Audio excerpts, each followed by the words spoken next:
Well, guys, here's our objective for today. So today we're going to be explaining the different information that can be presented from first person and third person point of views. So what information can we get if it's told in first person? What information can we get if it's told in third person? So remember that stories are usually written from either first or third person point of view. In first person, the narrator tells the story from his or her personal point of view.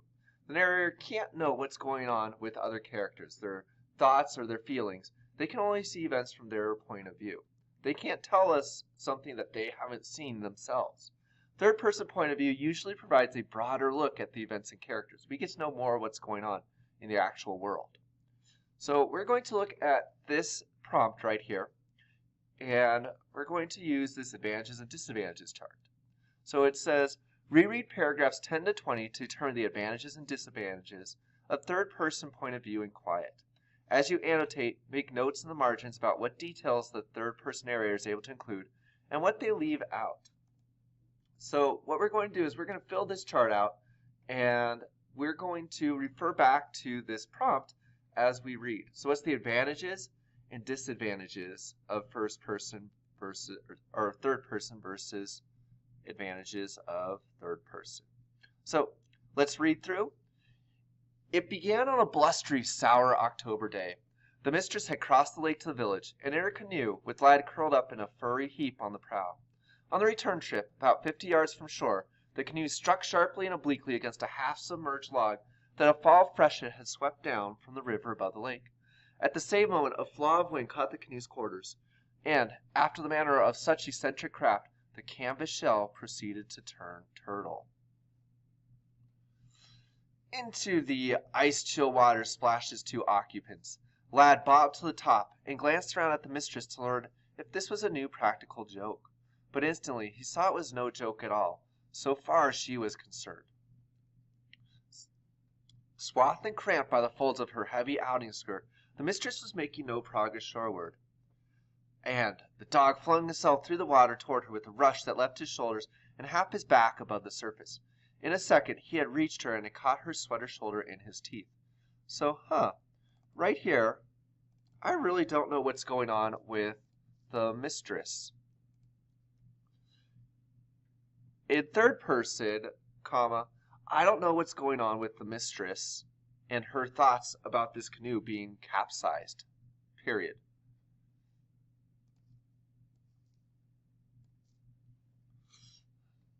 She had the presence of mind to lie out straight, as though she were floating, to fill her lungs with a swift intake of breath.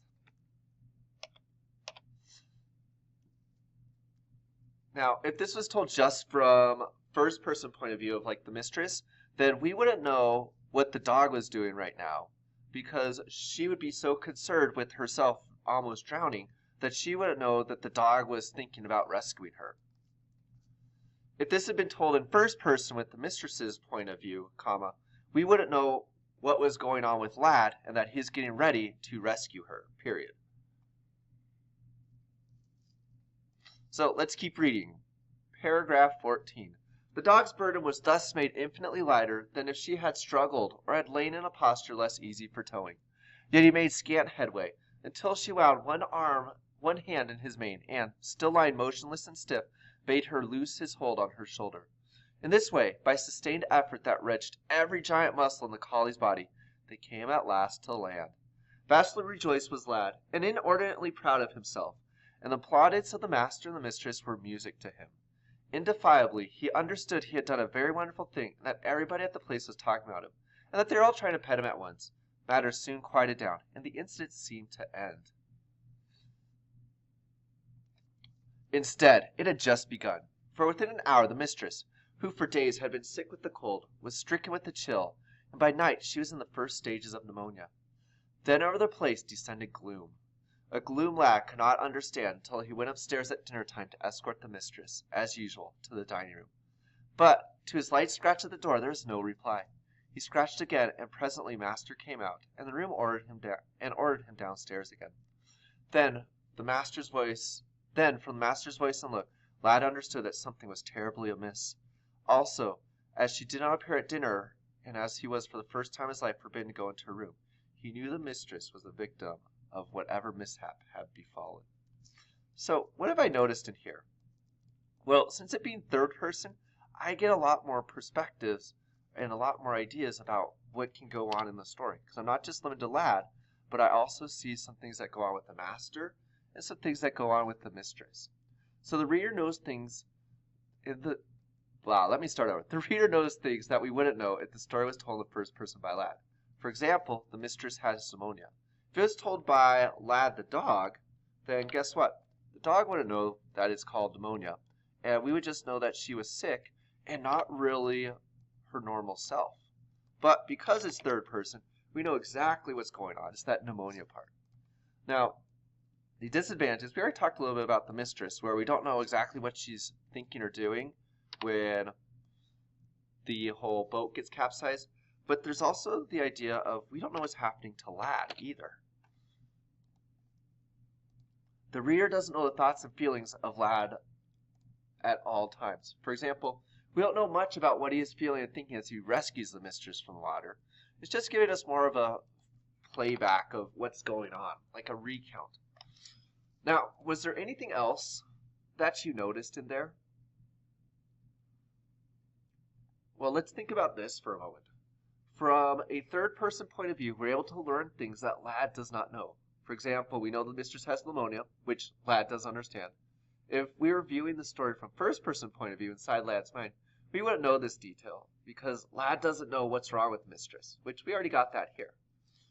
Now, on the other hand, since we're not inside Lad's mind, it has its own disadvantages as well. So we're not told about much what Lad is thinking and feeling during this exciting scene when he rescues the mistress. First-person point of view with Lad narrating would have allowed us to know those things. Now, what else could we pick out from that part? Well, again, we have, since it's in third-person point of view, and not being told by Lad, we have some other things that we have been able to figure out. So where is it?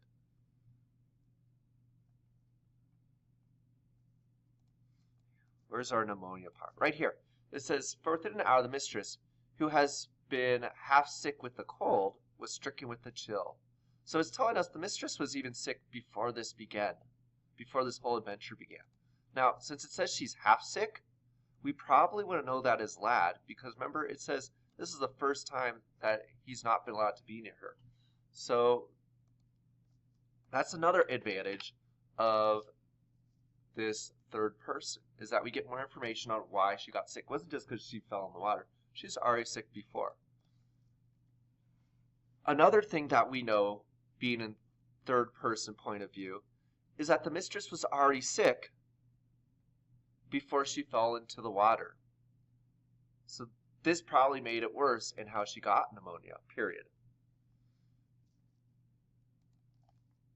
And then I'm going to put what paragraph that was from. That was from paragraph 16. I'm sorry, that was paragraph 17. The same thing was this one right here. Now, what are some disadvantages again? Well, we don't know Lad's thoughts and feelings as we rescue her. We could kind of get his feelings about what's going on with the mistress while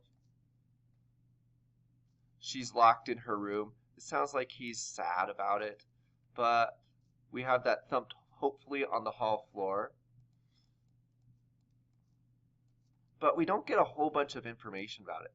We also, since it's told from this third person point of view, we also don't really get more information about this part with him and the people paid him. Because remember, he doesn't really like pets, but because he just did something well, it just says, he liked it. Vastly rejoiced was Lad and proud of himself. So applauded to the master and mistress for music to him. So he's saying those congratulations were wonderful to him. But if it was first person, we'd hear more information about how happy he was to save the mistress. So another disadvantage of it not being a first person point of view from Lad's perspective is that we don't get to know more about how happy he was to save the mistress. is that we don't get to know how happy or rejoiced he was for saving the mistress, period. That key word is how, because it just says he was happy. But imagine if you save someone's life, you're going to be overjoyed. So remember, when you're telling a story in first person, you get to put more thoughts, more feelings of one character in. Whereas if you're narrated third person, you can include more broadly other thoughts and feelings, but it won't focus on just one like it would in first person. All right, that's it for this lesson of analyzing a third person point of view. So we have another story, and it's about a dog, because we apparently like reading lots of stories about dogs and how they make the world a better, happier place. So we're going to be working on our word study for this lesson. And remember, what we did before was we talked about the vowel, consonant, silent E pattern. So we had words like hate, where that A is what? That A is a long vowel sound. And why does it make that long vowel sound? Well, it's because of that E making that A say it. We can add suffixes to the end like hated, but it's still that vowel, consonant, silent E pattern. We also had words like gravely, where we have that same thing. We have this suffix at the end that we added. So when we take that suffix off, that ending, we have that vowel, consonant, silent E, and that E makes it say that long vowel sound. So we're going to be practicing, more about the vowel, consonant, silent E pattern as we look through this story called Balto, a Heroic Dog.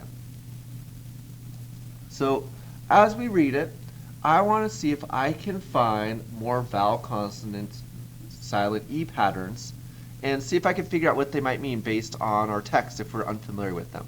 So I have my yellow highlighter ready to go. And let's begin with paragraph 1. In January 1925, some children, so notice it's some, we're not going to highlight because we don't say some. It doesn't make a long O sound, so this is just an oddball. Some children in Nome, Alaska, developed a life-threatening disease called diphtheria. There's only one medicine, a serum, that could save them. And it could only be found 1,000 miles away in Anchorage. Now, in this sentence, if I read the word save without the long A sound, I would mispronounce it. I'd say salve. And I've never heard of the word salve before, so then I'd miss the meaning of it. So if I try that long E sound, like I see because it follows that vowel, consonant, silent E pattern, I hear save, and I'm like, oh, that makes sense. Why does it make sense? Well, remember, it's saying they had a disease, and there's a medicine, and so I know that that medicine might help them. Another word for help would be save. So I know that we need a cure in order to save these sick children. So I'm going to pay attention to that syllable pattern as I keep reading. So let's continue. As I go, I'm going to highlight those words. The serum was carefully packaged and sent by train to the last stop on the line. It still needed to travel the remaining 674 miles to Nome. Weather conditions prevented the serum going the rest of the way by ship or air. It was decided that the only option was a relay of dog sled teams. The trip ordinarily took 13 days. Wow. So the only way we could get that medicine up to these people wasn't by a bus, train, car. It had to be by dogs, by this dog sled team. The first musher, or driver, and his team raced with the serum towards Nome. Now I'm not going to highlight Nome because I have it up here. It was the middle of winter, with temperatures as low as 40 degrees below zero. Woo. The winds were sometimes, I have some, which we talked about wasn't, but I do have times up here. So that times has that silent E. Strong enough to knock over both the dogs and the sleds. Nevertheless, the teams kept going, each one handing the precious package off to the next team. On February 1st, the package was handed off to the musher Gunnar Kisson for the last leg of the journey. His team, led by a Siberian husky named Balto, set off to cover the final miles to Nome. A blinding blizzard blew up, and made it impossible for Kisson to navigate. He feared he'd never reach Nome. However, Balto knew the trail. By following his instincts, he bravely led the team onward, despite, that's a nice one, the hazardous storm. 20 hours later, they staggered into Nome. The heroic dogs were too exhausted even to bark, but the serum had arrived safely. Ooh, there's 2 in a row. And in the final 5 days. So these dogs barely made it. They had 5 days to spare. So, what do we have? Well, we have all of these words that I'm now going to sort into their categories. So let's start at the top. We're going to look for those long A's that I found. So my first one I have was save. So let me make it bigger for us so we can see it better. Okay.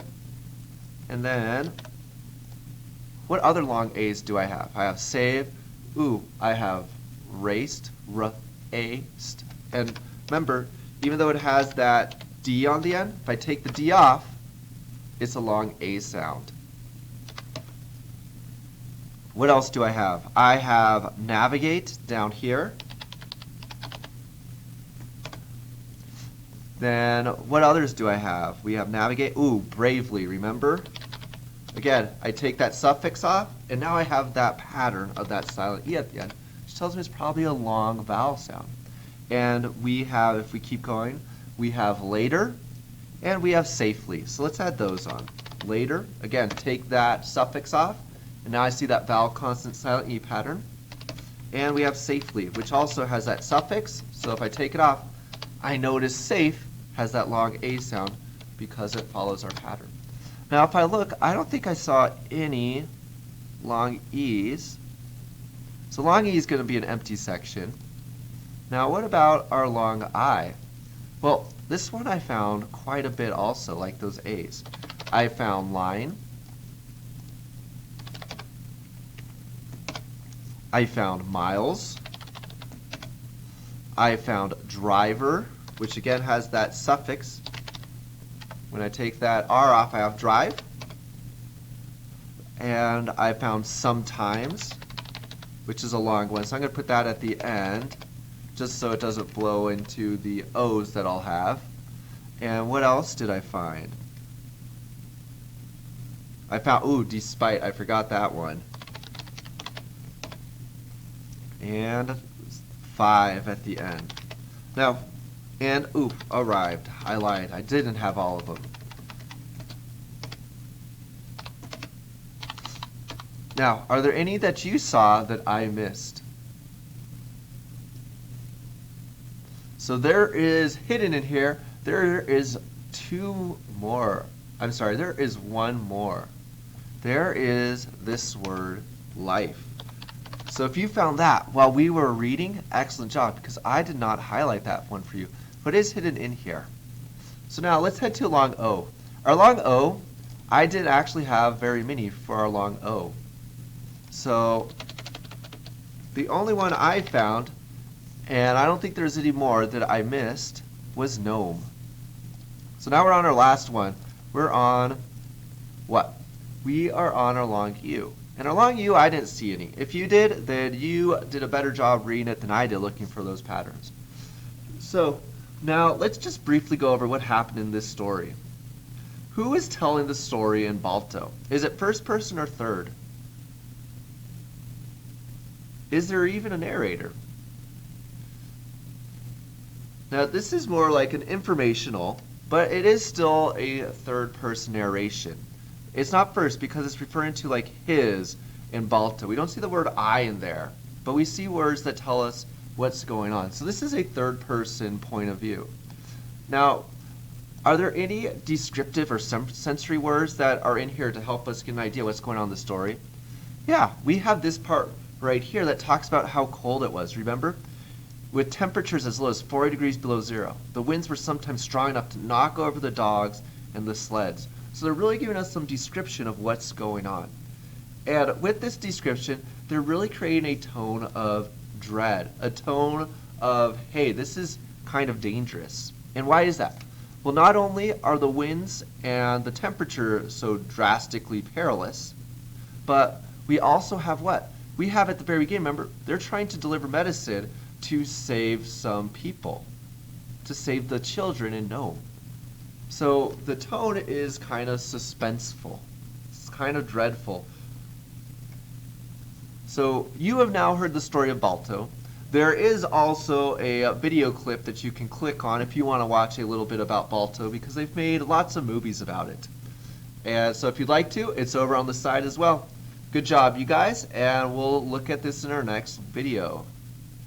So here it is, the day where we're going to actually start planning out our writing. So we've done a lot of looking at and putting together facts and information, but today we're going to actually organize our paper. So this is our objective for this lesson. I'll be able to develop reasons for my opinion based on a text and gather facts and details from a text to support my reasons. Now remember, in our previous lessons we identified these facts and details from the stories that you chose, and we're going to use them to support our opinions. So today we're going to show you how to plan and organize your opinion using that evidence from the text. So we have our prompt, if you remember, right over here. In your readings, you've encountered two different narrative points of view, first person, third person. Which style do you think is a more effective way of telling a story? State your opinion in an essay and provide reasons that are supported by details from two of the following readings: Here Boy, Waiting for Stormy, A Dog's Life, and Quiet. So what are we going to do with all this information? Because that's a lot to take in. Well, we are going to organize it, and we're going to use this chart to fill out our thoughts. So we're going to put our reasons down, why we think that, and don't forget our opinion. We need to say which one we think is better. So I want you to look closely at this prompt again. And the prompt asks me to state my opinion about which animal is easier to picture in my mind. So which one did you pick yesterday?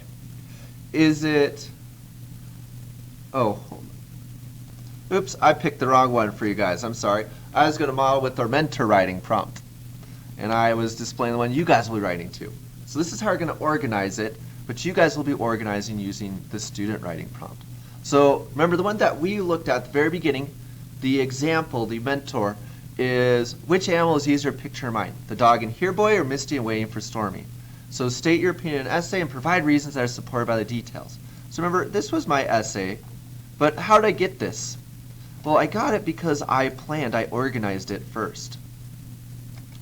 So I used this chart, and I remember I had to think which animal was easier to visualize, the dog or the horse. And so when I looked at all my notes from my planning guide that I filled out, I remember, oh yeah, I thought the dog was easier to visualize. So that's one of my reasons. So one of my reasons was, that was my opinion essay, my opinion statement. My opinion was the dog in Here Boy is easier to visualize. And I'm going to give those reasons and evidence to support that.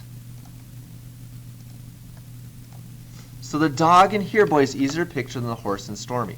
So remember, I'm going to do my own opinion statement, and then I need to have reasons to back that up. So what was one reason? Well, if you remember from either looking back at the mentor text or looking back in our video, you remember I said it was easier because the appearance of the dog is described. They don't describe Misty for us. All we have is that picture. So the appearance of the dog in Here Boy is clearly described. They say what he looked like, and we didn't have to just rely on that picture for us. Now, what were my facts and details that supported this? Because you could say, Mr. Wimberly, it didn't describe the dog. And I can easily say, yes, it did. This is where it described it. He was a big dog and ugly. His tongue was hanging out, and he was wagging my tail, which is more description than we got for all of Misty. So again, we'll make that bigger so we can see it all. Oops, that might have been too big. There we go. And then, so that's one reason, but remember, I need to have two reasons. So my other reason that I had was the narrator of Here Boy describes many of the dog's action with specific, exciting language. Remember, the horse, the author didn't really describe it that well. It was like the horse is licking saw. Ooh, that's exciting. But here in the story, he gives us lots of description what he's doing. He skidded to a stop and smiled at me. So I really like that. He didn't just say he was running, but I really like that word skidded because it shows me that he was eager to stop and please this person. He's eager to stop and please Opal. So it really helps me get that picture in my mind. So you guys are going to be doing the same thing with your student writing prompt. You're going to be telling me with these questions that are coming up, what is your opinion statement? What is your reasons and your supporting facts and details? So remember, if you're stuck, think about which one you picked was more effective and why. So your opinion statement might be first person is more effective because we know the thoughts of a character. Or you might say for your opinion statement, third person is more effective because we can see more of what's going on. But then you'll need to give me those reasons and let me know your details to back it up. Remember, your opinion statement, you need to have what? You need to have your two reasons built in. So remember here I talked about in my opinion statement why I think it's easier picture. I talk about the appearance. That was my first reason. And then I talk about how the actions are more clearly described for the second reason why I picked the dog. And then notice that's what my second reason was up here. So remember, in that opinion statement, you need to have your two reasons listed as well. All right, guys, good luck, and you will begin writing it tomorrow since we've done our planning for today.